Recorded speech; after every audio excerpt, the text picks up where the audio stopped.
Hello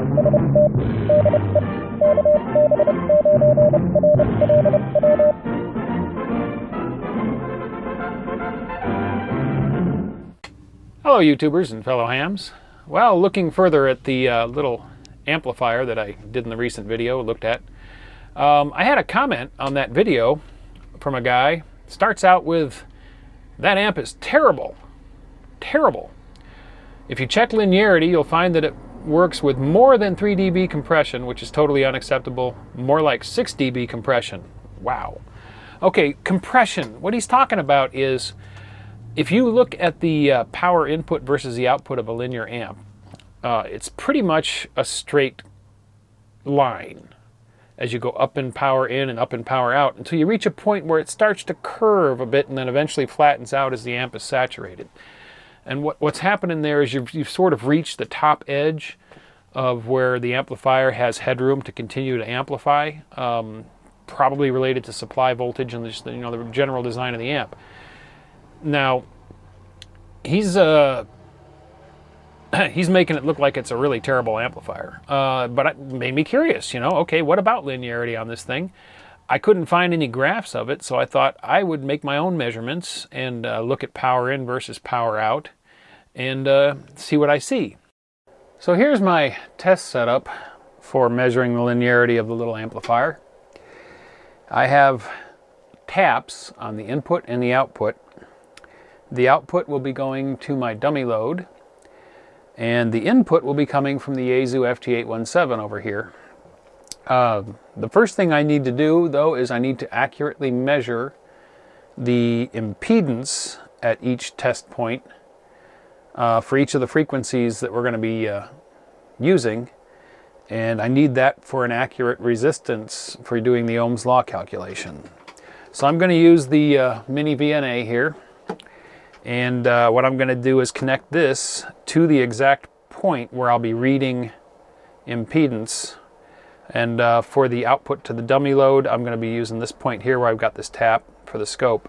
The scope is just going to be tapped directly into the line to read the voltage during operation. Every time I do this, somebody comments that the scope is interfering with the readings or that I'm going to blow the scope's front end or whatever. This oscilloscope has over 10 mega ohms of input impedance, so 10 million ohms of resistance versus the 50 ohm load that we're reading at. Yeah, that's a teeny tiny fraction of the power that's going to be going into the scope versus the almost entirety of the power that's going into the load. So I'm not going to blow the scope. And its 10 mega ohms of impedance is not going to affect the reading appreciably, you know, maybe 4 or 5 decimal points down.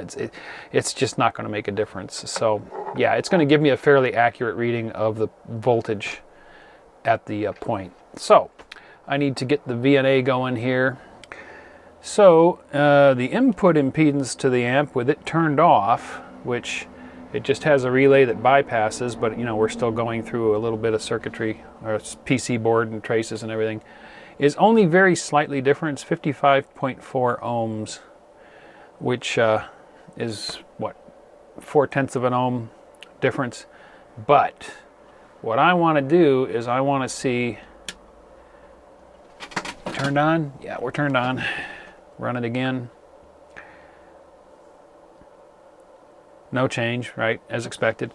Okay, what I actually need to do is I need to measure the impedance with the amplifier in transmit mode. So that's why I've got this little toggle switch here. So I'm going to turn the amplifier on, which will put it in line. It's in transmit mode, and now I'll run this again. 58.8, so it did change. I'll verify that.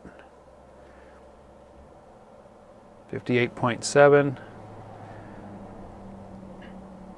58.7, okay, so that's what I'll use, is 58.7.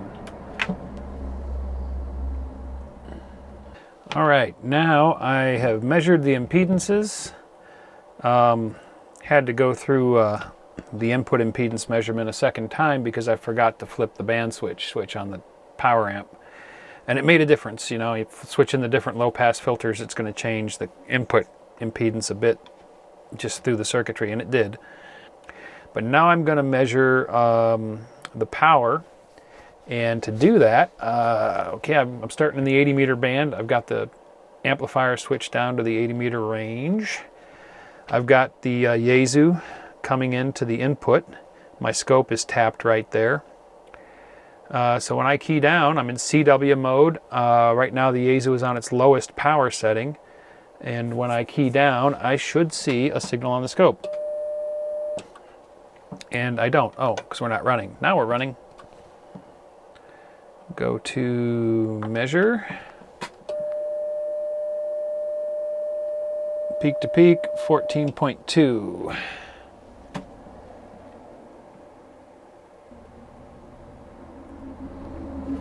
Okay. So now I know my input, peak to peak voltage. Measure my output, peak to peak voltage. Turn the amp on. It's amplifying. Should be much higher. Oh yeah.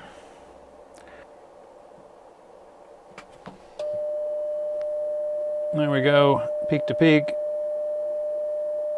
about 52 volts. Well, this is interesting. It does not look linear, at least at the top end. With input power from the Yaesu at 0.5 watt, 1 watt, 2.5 watts, I saw what looked like, I haven't done the math yet, but it looks like a fairly linear rise in the output of the amp. And switch it out of transmit mode.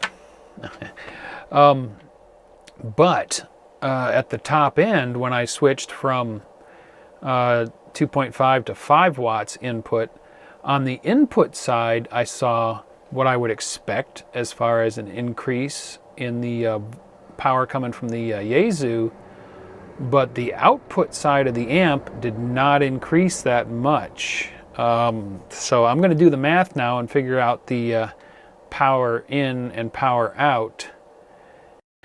Now, I went through and did a whole series of measurements on all the different bands, and I didn't really like the data.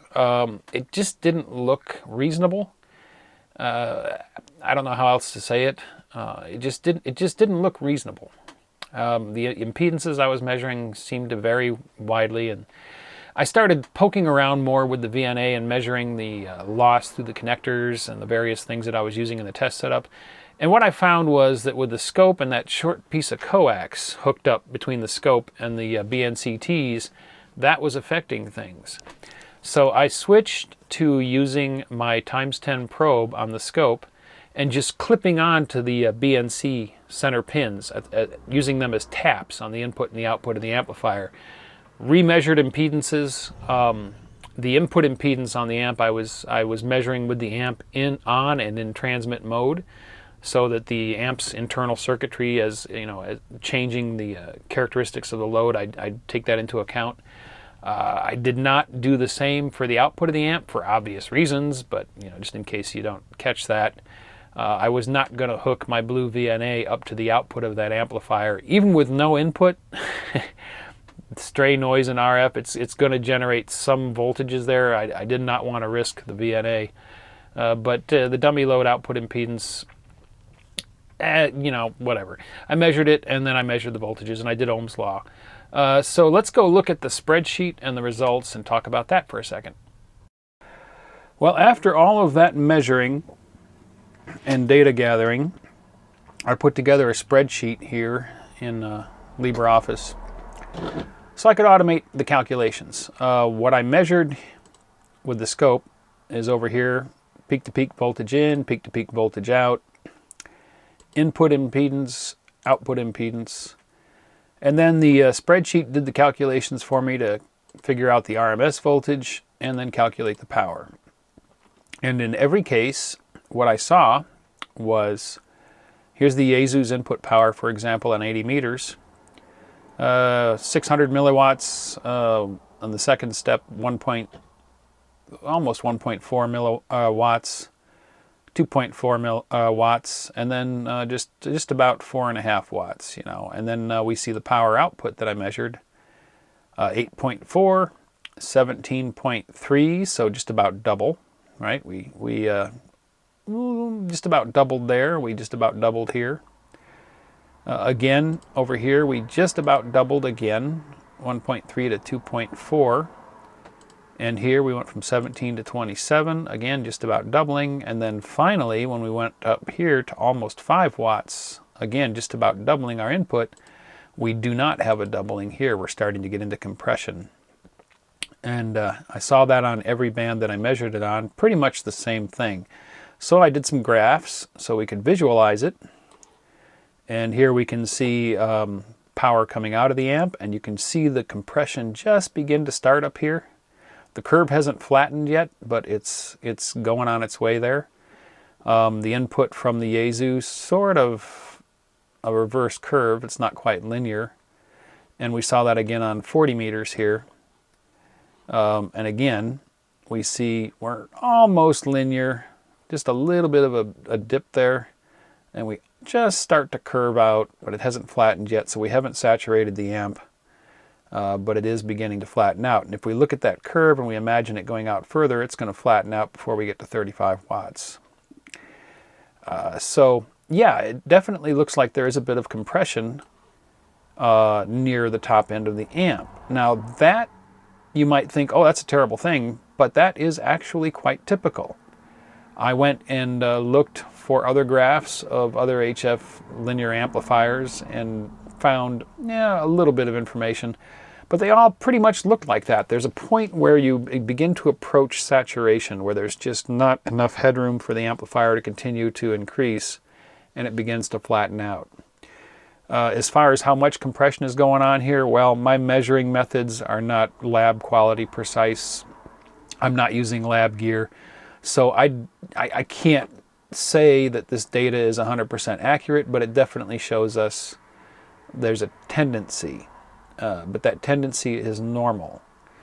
And it doesn't look to be terrible. This actually looks real similar to what I see on other commercial amplifiers that are out there. I looked for graphs for Ameritron amps. There might be some, but I didn't really find anything specific. But as I say, it does look like it appears to be somewhat typical of what you see on these amplifiers. Okay, so the data shows there's a little bit of compression going on there. Now, I'm not using lab quality gear. I'm not making super precise measurements. You know, I have to use what I've got, so you can take it with a grain of salt. I'm not saying this is an authoritative answer as far as linearity on this amplifier. But you could see a little bit of a curve going on, and it hadn't really flattened out yet, so I think we're probably not seeing quite as dire of a situation as the comment that I showed you. But I wanted to see if it caused splatter and distortion. So I thought, well, I will run the 817 through the amp into the dummy load, and then I'll use the 7300 without an antenna on it, just a short piece of coax up to the antenna switch. It should pick up plenty of RF, and we'll be able to see the quality of the signal. And to make sure I wasn't overloading the front end of the 7300, I backed RF gain down until I was peaking right at S9, so we'd have a good clean signal, and then we could look at the spectrum scope and see if there was any splatter. There we go. Okay, so this is driving the amp with 5 watts. Let's try that again. Hello, 1, 2, 3, 1, 2, 3, 1, 2, 3, hello, hello, hello, 1, 2, 3, 1, 2, 3, hello. Now you can see just a little bit of splatter there. Let me take the Yaesu back down to 2.5 watts. Hello, hello, 1, 2, 3, 1, 2, 3, 1, 2, 3, hello, hello. Again, just a teeny bit. We'll drop the Yaesu down to 1 watt. Hello, hello, 1, 2, 3, 1, 2, 3, 1, 2, 3, 1, 2, 3, hello. And it's just a little, it's not quite as much there. It's not bad. It's not terrible. And then we'll drive with only a 0.5 watt. Hello, hello, 1, 2, 3, 1, 2, 3, hello, 1, 2, 3, hello. And we can see the filter cutoff there. It's around 2.3, 2.6 kilohertz, somewhere around there. We had a good solid line. So driving it full on. Hello, hello, 1, 2, 3, 1, 2, 3, 1, 2, 3, hello, hello, 1, 2, 3, 1, 2, 3. And you can see just a little bit, you know, it is splattering just a little bit at the top end. Let's go ahead and do 2.5 watts one more time in. So we'll be getting around 24 watts out. Hello, hello, 1, 2, 3, 1, 2, 3, 1, 2, 3, 1, 2, 3, hello, hello, 1, 2, 3. So yeah, just the teeniest bit of splatter. I'll turn the amp off, set the Yaesu to 5 watts, and adjust the RF gain so I'm peaking around S9 again. Hello, hello, 1, 2, 3, 1, 2, 3, hello, 1, 2, 3, 1, 2, 3, hello, hello, hello, 1, 2, 3, hello, 1, 2, 3. Yeah, so we don't get any splatter at all with the Yaesu's 5 watts out, and just a little bit with the amp. So yeah, it's not horrible, but it does introduce just a little bit of splatter when you drive it to its full output. So yeah, a tiny little bit of splatter. It didn't look very bad at all. I'm not going to worry about it. And it only seemed to, those little fingers of splatter only seemed to go out to just beyond 3 kilohertz in width, which some people even operate at 3 kilohertz. As long as you're not splattering over into a wide range where you're going to affect somebody else's QSO, it's not great, but it's certainly not as terrible or dire as that comment made it sound. I don't know. You know, it doesn't look that bad to me. One other thing I wanted to point out, you know, I had a couple of guys comment that they use this amp and it does get hot. It gets very hot. One guy said he put a fan on it to get hot. I've asked them what modes they're running when they see this.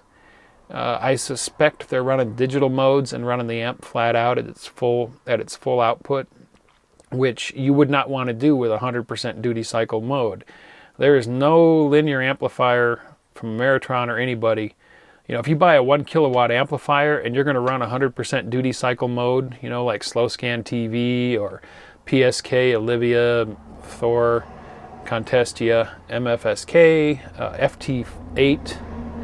FT8, any of those modes that are going to have a long transmission at 100% duty cycle, you wouldn't run an amp flat out. That's not using it, that's abusing it. They're not designed to provide that power, that full power, 100% of the time. You know, at those higher power levels, single sideband, you know, which is a much lower duty cycle. You're peaking and then most of the voice is down, you know. That's what I suspect is going on. I suspect that those guys are running the amplifier at its full output using a digital mode or some 100% duty cycle mode, and that's why it's getting hot. I've had several QSOs on it with single sideband, and it's hardly got warm. My friend Keith, where I'm parked right now, he has one of these. That's where I discovered it. And he's used it extensively down on 80 meters single sideband. And as far as I remember, I think I asked him about it, and I think he said it didn't get warm at all either, which that would make sense, you know, in a low duty cycle mode like that. So I suspect that those guys that are saying it gets hot are running high duty cycle modes. But like I said, suspect. I haven't heard back from them. I don't know for sure. Anyway, that's looking at, with my admittedly inadequate tools, but at least enough to give me an idea, looking at the linearity on the amp. And it looks like about what you'd expect to see on most amplifiers, at least from what I've been able to find in searching for other graphs and diagrams of other amplifiers, Ameritron and whatever else. They all seem to do that at their top end. You get a little bit of a curve as they compress at the top end when you're getting up to their limit. As long as that curve hadn't flattened out, you know, and saturated, which it didn't. Of course, we'd need more data points. You know, we would need to really, you know, maybe drive it at in half-watt increments and take it up slowly and make measurements each time, and really need to measure it with a good inline watt meter to measure true power in and out. You know, RMS power, not peak, yeah. So take this with a grain of salt. It is what it is. You know, go ahead and attack me if you want in the comments. That's just business as usual on YouTube. Anyhow, there you go. Next video, I will be integrating it into the desk finally and 3D printing a bracket for it, and I'll show you how I wire it up to the 2 radios. So we'll see you in that one. Thanks for watching. If you enjoyed the video, don't forget to give it a thumbs up. Also, if you're not already a subscriber, click to subscribe. Join us on the Facebook channel for discussion about the videos. And if you'd like to help support this channel, please click to support me on my Patreon page.